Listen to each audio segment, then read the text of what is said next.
Halo, saya Lucy Permatasari, mahasiswa Ilmu Informasi dan Perpustakaan, Fakultas Ilmu Komunikasi Universitas Padjadjaran, Angkatan 2011, akan menjelaskan tentang pustakawan sebagai pengelola informasi.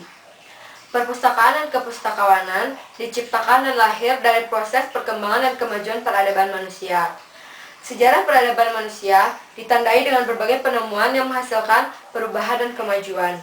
Penemuan roda dianggap sebagai salah satu tonggak perubahan yang sangat menentukan, karena dengan sistem yang berbasis roda, segala sesuatu dapat digerakkan dengan mudah. Dalam dunia ilmu pengetahuan dan informasi, penemuan mesin cetak pada abad ke-15 juga merupakan salah satu tonggak perubahan yang sangat penting, karena dengan mesin cetak, segala informasi dapat digandakan dan disebarluaskan. Selanjutnya, penemuan mesin hitung. Penemuan mesin hitung yang dapat melaksanakan kegiatan aritmetika yang mendasari seluruh upaya pengembangan komputasi yang dapat menghasilkan perangkat komputer. Semua penemuan tersebut merupakan hasil dari kemajuan ilmu pengetahuan dan teknologi yang melahirkan produk-produk teknologi canggih seperti telepon, telegram, sistem pengiriman citra atau image, dan lain-lain yang disebut dengan teknologi komunikasi atau teknologi informasi yang pada dewasa ini pemerintah menyebutnya dengan teknologi telematika, yaitu telekomunikasi, media, dan informatika. Yang pertama, saya akan membahas pengaruh sistem teknologi informasi dan teknologi komunikasi di era globalisasi, yaitu yang pertama, arus perubahan dari semula berdimensi ruang dan waktu menjadi tanpa dimensi ruang dan waktu. Yang kedua, dari semula yang bersifat tersembunyi dan terbatas menjadi terbuka dan transparan. Yang ketiga, dari yang semula bersifat terlindungi menjadi terbuka untuk persaingan bebas.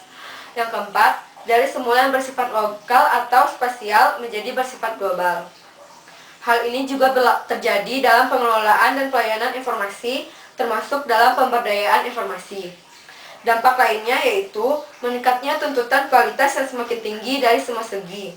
Para pengguna perpustakaan negara maju sangat keras dalam menuntut kualitas layanan perpustakaan, termasuk kualitas sumber perpustakaan.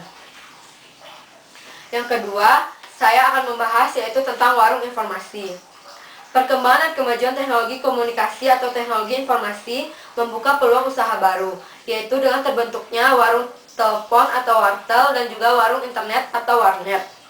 Wartel dan warnet merupakan prasarana untuk memperoleh dan bertukar informasi.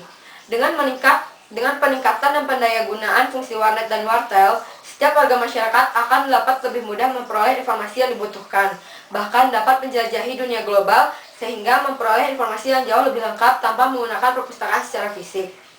Meski sebagian masyarakat telah dengan mudah menggunakan layanan internet, namun pustakawan harus mengambil langkah-langkah antisipasi agar pelanggannya tidak lari dan berpindah ke warnet, yaitu dengan membuka dan memberi fasilitas layanan internet di perpustakaan.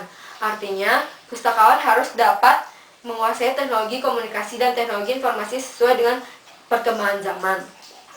Yang ketiga yaitu digitalisasi informasi. Tanda-tanda zaman terbaru yang berhubungan dengan pengelolaan dan pelayanan informasi adalah pengembangan perpustakaan digital, bahkan sekarang sudah dalam bentuk jaringan, yaitu Digital Library Network.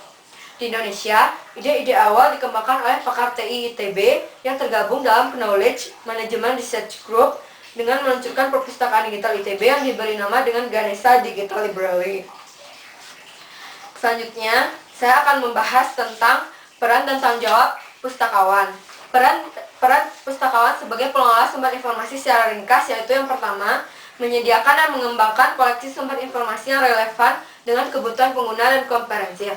Artinya, pustakawan harus memiliki kesediaan informasi, yaitu kemauan untuk selalu memperoleh informasi yang komprehensif.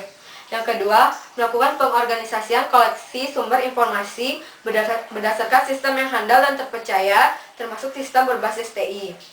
Yang ketiga, melakukan pemanduan bagi pengguna dalam menelusur dan menjelajahi samudera informasi yang semakin luas, sehingga informasi yang didapatkan oleh pengguna sesuai dengan yang dibutuhkannya. Yang keempat, melakukan upaya-upaya promosi dan pembinaan minat baca masyarakat, agar melalui pemanfaatan intensif koleksi sumber informasi yang ada, dapat dibangun dan dikembangkan suatu masyarakat yang gemar membaca dan gemar belajar.